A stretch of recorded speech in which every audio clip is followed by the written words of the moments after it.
Let's talk about some other important theorists that built off of Freud's work. Carl Jung was a Swiss psychiatrist who had been a colleague of Freud's.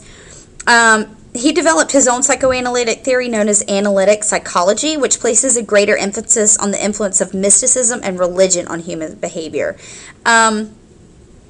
He was intrigued by unconscious processes, but he dramatically altered Freud's theory, and he believed that people have not only a personal unconscious that stores material that has been forgotten or repressed, but also an inherited collective unconscious. And the collective unconscious is a store of human concepts shared by people across cultures. And he said the structural components of the collective unconscious are primitive concepts called archetypes. And archetypes are ideas and images of the accumulated experience of all human beings. And these include the supreme being, the young hero, fertile and nurturing mother, wise old man, hostile brother, etc., etc. And he argued that although these images remain in the unconscious, they often appear to us as figures in our dreams.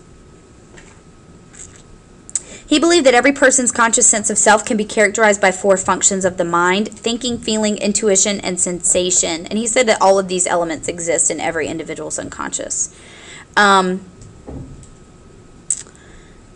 He thought that people could form healthy personalities by bringing together or integrating these conscious elements in the collective unconscious archetypes, and he called this individuation.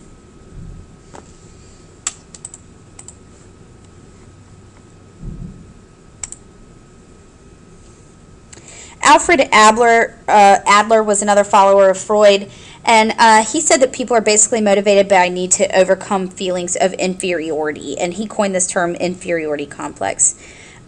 He said sometimes they may be based on physical problems and the need to compensate for them. And he believed that all of us have some feelings of inferiority because of our small size as children. And he's also the one that introduced the term sibling rivalry. I'm sorry, I can't talk today. Karen Horney was also a Freudian psychologist. She saw the parent-child relationships to be one of paramount importance, and he said small children are completely dependent, and when their parents treat them with indifference or harshness, children develop feelings of insecurity that she termed basic anxiety. Because children also resent neglectful parents, Horney theorized that feelings of hostility would accompany the anxiety. And then we have Erik Erikson, and we've talked about him before. He believed that social relationships are the most important factors in personality development, and he placed great emphasis on the general emotional climate of the mother-infant relationship. He said that people are entirely capable of making real and meaningful choices, and he devised a developmental theory of personality that we have talked about before. And here they are.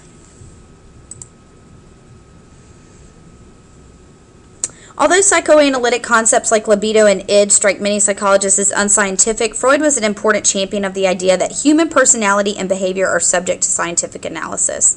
Psychoanalytic theory also focuses the attention of scientists and therapists on the far-reaching effects of childhood events.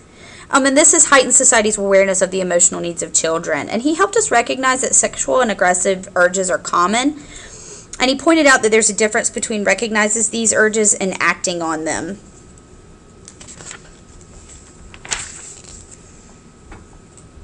However, there are numerous criticisms of the psychoanalytic theory. Too much emphasis on unconscious, it neglected the importance of social relationships, his methods are called into question, and evidence is only from white middle-class individuals who were actually seeking help